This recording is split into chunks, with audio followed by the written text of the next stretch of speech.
Hi, my name is Carol Rios. I'm making this video as a kind of introduction to my new theme that I am beginning, where I will be discussing the things that I'm learning in my life that help to propel me to a higher level of spirituality, awareness, health, healing, all of the above, all of the things that are really important to us. And I'm not saying that I know all of that stuff.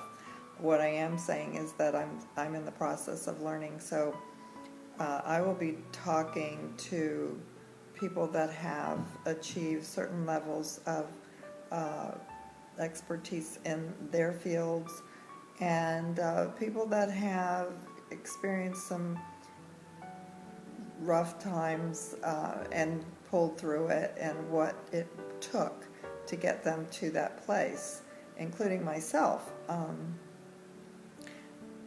I had in 2005 in March, I was diagnosed with inoperable cervical cancer, and because of the knowing that I had inside myself, and I'm not saying that I wasn't afraid or actually I was terrified, but I was still connected to a place within myself that I think I've had my whole life, that spoke to me and said, do this your own way, do this, go about this in your own way. So it was a push and pull experience that took me, to investigate the natural ways of healing and the conventional ways. And so, make a long story short, within 4 months, I think, on July 5th, I had the tumor removed, and in the pathology report it said it was already dissolved and already on its way out, which to find out. And what they did was they explored all through my body to see if I had any cancer, and I had nothing in my body. I was clean. I told the doctor prior to the surgery, which he said I was not going to be able to have. And then one day, after he found out I stopped doing radiation, called me up and said, "You're going into surgery tomorrow." And I said, "Well, I thought you said it, that I couldn't do that." And he said, "Well, you're going in," and obviously it had shrunk to such a level. And the only reason I went in for radiation was because they had told me that I would probably die of the hemorrhaging that I was having daily. I was bleeding daily before I could die of cancer. So, and what I did with the help of my husband was to seek out.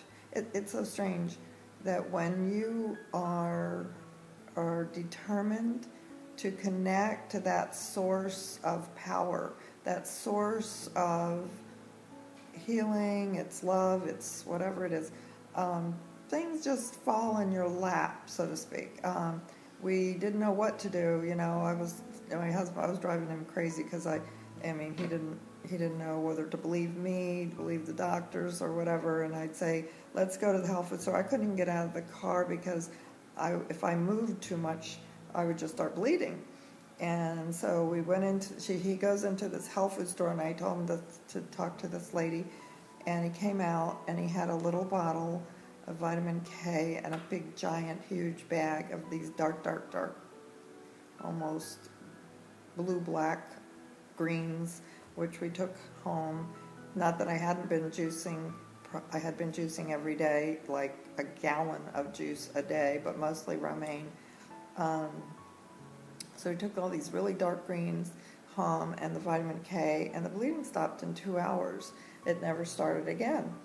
So that, it just spoke to me that these are the channels that you kind of plug into, or the link that you plug into, like a socket in the wall, you've got to plug into that to get fed the meanings, the life, the knowledge, the wisdom. It doesn't come from out there. I mean, you'll attract it, and it can come to you from so many different sources.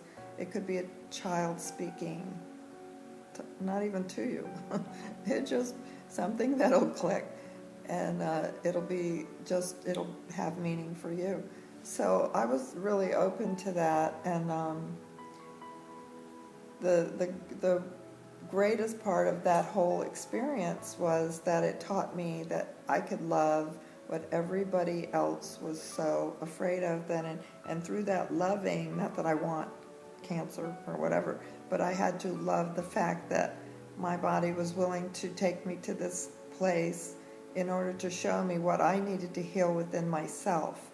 And I had to love that. I had to honor that. So I loved my tumor. I had to love it healed.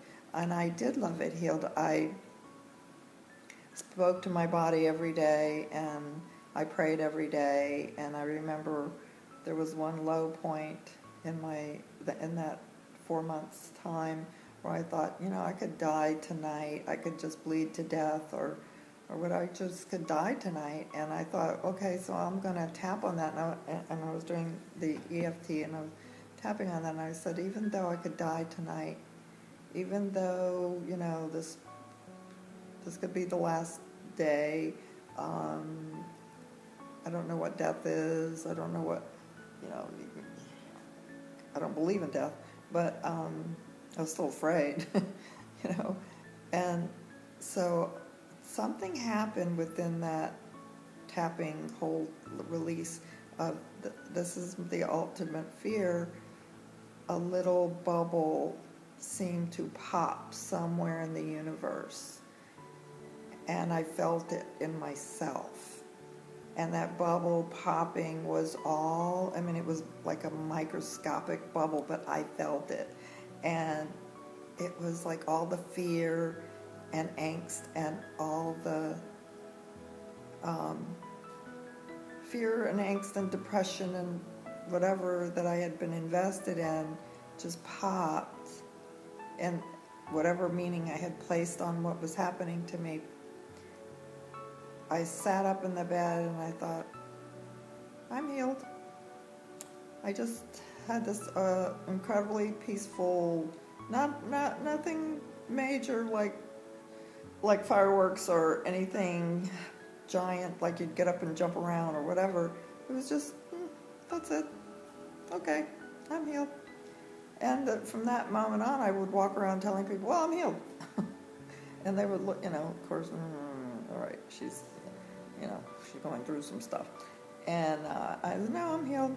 And I didn't care if they believed me or not. I started going for walks. I started going to the beach.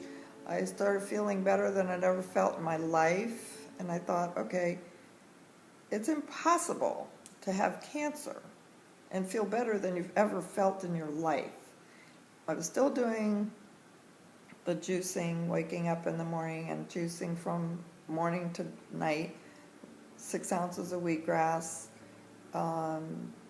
ozone, water, all kinds of things. The meditation. I had not watched television since I started this program, and I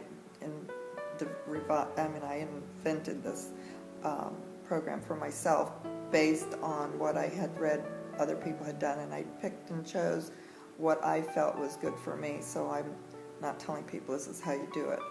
I'm telling you that you have within yourself the guidance and the power to choose your own methods of healing, and it doesn't have to be cancer. It could be any. Seek the wisdom within yourself. I still have issues. I still have congestion and sinus. I'm sensitive to smells, perfumes, chemicals. So I'm still working on things. still in the world, still have a body, still have to feed it, nourish it, and do the best you can. Still a process of learning. So this is the journey that continues. And now I said that, right, about the journey. It's also knowing that you're already there and appreciating that you're already there. So the journey is kind of like a dream that you just allow yourself to play with and to color it and shape it and know that it's a game of some sort, like giant angels around you, kind of moving chess pieces around, and you're just hopping, like you go over here, you go there, and ultimately it's just a game. So you've already healed, you're already there.